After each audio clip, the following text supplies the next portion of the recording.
একটা কথা বলবো, একটা কথা দেবো।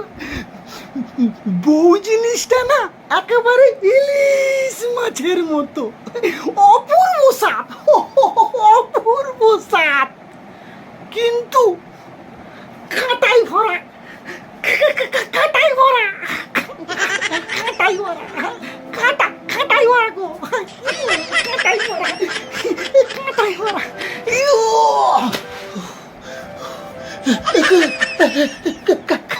কাঁটাই ভরা গো, পাচ্ছি না।